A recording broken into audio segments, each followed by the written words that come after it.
Selamat sore. Selamat sore. Pertama-tama saya akan perkenalkan nama saya Stella Cindy dari kelompok Emotional Labor untuk PD3. Di sini kami akan melakukan wawancara. Pertama-tama Bapak boleh mengenalkan nama Bapak. Nama saya Bapak Ivo Lala. Ya, saya bekerja di PT Guardian Permatama. Kurang lebih sudah sekitar 16 tahun dengan jabatan sebagai sales manager. Apalagi? Apa yang membuat Bapak memilih pekerjaan sales manager? Iya, jabatan sales manager itu adalah jabatan. Jadi pekerjaannya adalah di bidang marketing. Jadi yang membuat saya memilih di bidang marketing itu adalah karena pekerjaan bidang marketing ini di bidang fokusnya farmasi itu lebih fleksibel jam kerjanya. Jadi kita lebih banyak pekerjaan di lapangan dibandingkan misalnya orang staff perkantoran yang lebih banyak waktunya di kantor. Kalau kita ini lebih banyak di lapangan. Jadi saya lebih senang karena lebih fleksibel waktunya. Boleh minta dijelaskan marketing itu melakukan pekerjaan apa saja? Marketing itu adalah sama artinya dengan promosi. Ya.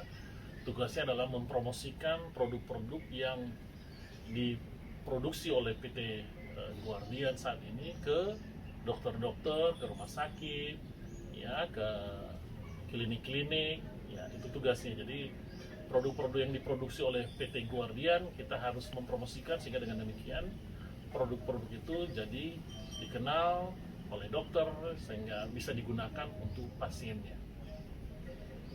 Kira-kira dalam pekerjaan marketing ini, apakah Bapak mengetahui tuntutan apa sih yang diharuskan dalam pekerjaan?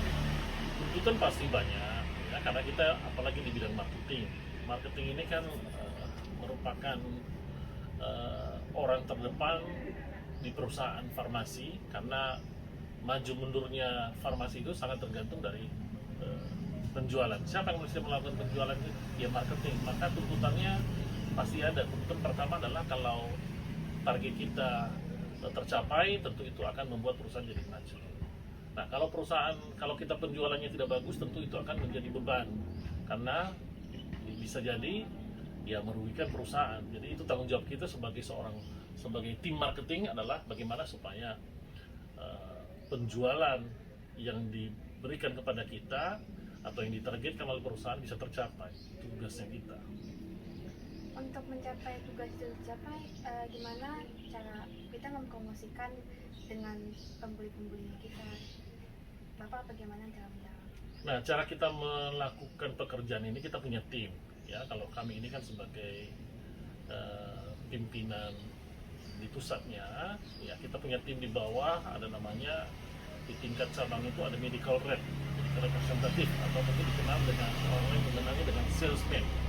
Jadi mereka ini adalah yang setiap saat ya ketemu dengan dokter-dokter untuk mempromosikan produk-produk kita. Jadi tim promosi ini yang di bawah kita motivasi mereka, kita dorong mereka untuk bekerja dengan sungguh-sungguh ya, sehingga dengan demikian dokter-dokter atau customer kita di rumah sakit, di dokter-dokter praktek ya mengenal obat-obat yang kita promosi ini gitu. Dalam tim marketing ini ada nggak pengalaman suka dan duka Bapak? Jika ada bisa diceritakan.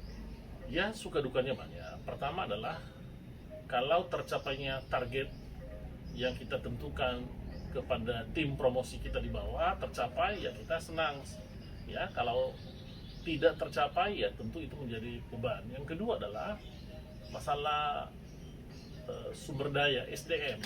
Ya, kalau tim promosinya yang rajin, ya nurut, ya tentu kita senang.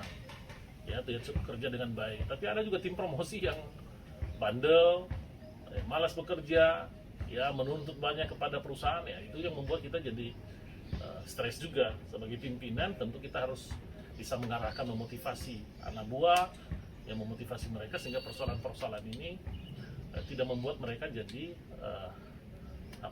malas bekerja. boleh tahu lagi bagaimana Bapak menanggapi kesulitan atau mungkin kemajuan dalam perusahaan tersebut? Bagaimana sih pesan-pesan Bapak dalam menanggapi? Cara menanggapinya pertama adalah untuk mengatasi persoalan-persoalan ini yang menyangkut tentang manusianya adalah kita memotivasi anak buah kita. Di tingkat bawah sering kita harus berkunjung, kita sebagai atasan, kita mendengar apa menjadi kesulitan mereka di lapangan. Nah, kemudian kita coba membantu mereka mendatangi customer-customer yang di mana customer-customer kita yang mereka kurang kunjungi dengan baik atau tidak rutin mereka berkunjung, ya kita motivasi anak-anak buah kita ini supaya lebih rajin berkunjung, karena dengan demikian customer kita mengenal produk yang kita jual. Nah, kedua, bagi tim promosi yang bandel tadi ini, ya kita coba ajak bicara. Pertama adalah ajak mereka untuk berbicara apakah mereka masih mau bekerja di perusahaan ini. Kalau dia masih mau bekerja, dia harus memperbaiki cara kerjanya. Ya, tapi kalau misalnya mereka sulit untuk dimotivasi, ya jadi mungkin kita suruh dia cari alternatif lain. Apakah mungkin dia perlu pindah ke perusahaan lain, ya, sehingga dengan demikian ya kita kasih kesempatan kan untuk mencari. Tapi kalau masih bekerja di sini, ya harus memperbaiki cara kerjanya, karena perusahaan ini membutuhkan tim promosi yang betul-betul bekerja dengan sungguh-sungguh dengan baik, karena kita ada target, ya. Kalau di marketing kan ada target. Kalau target mereka itu berapa bulan tidak tercapai, ya kalau dia tidak ada kesungguhan dalam bekerja, ya tentu itu akan menjadi kendala buat kita sebagai atasan dalam mencapai target tim yang sudah ditentukan oleh perusahaan. Nah, itu tugas kita. Nah, kemudian kita arahkan mereka. Kalau tidak, itu tadi pilihannya adalah keluar dari perusahaan ini atau masih tetap bekerja di sini.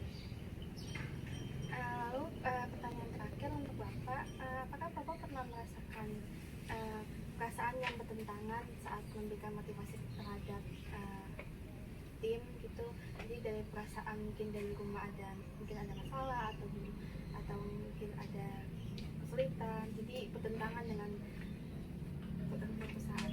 Iya, kadang-kadang ada yang begitu. Artinya kita mengalami problem dari rumah, ya, dengan keluarga, sehingga sampai di kantor juga sering terbawa situasi emosional. Jadi mungkin kita ada persoalan di rumah dengan keluarga, sehingga sampai di kantor bisa jadi berpengaruh terhadap pekerjaan kita. Ada, tapi kadang-kadang kalau itu muncul, ya, sehingga mungkin emosi kita dalam menanggapi anak buah, ya, karena pengaruh dari rumah tadi. Nah, itu membuat kita dalam pekerjaan juga akan terganggu, konsentrasi kerja akan terganggu pasti.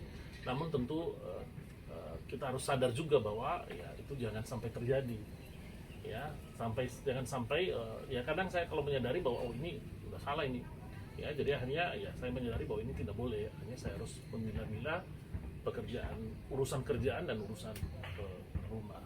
Nah, itu hal seperti itu pasti dialami. Cuman kan ya itu tadi cepat menyadari bahwa itu tidak boleh kepada anak buah, ya, gitu. Terima kasih untuk waktunya untuk wawancara ini. Selamat sore. Terima kasih, selamat sore.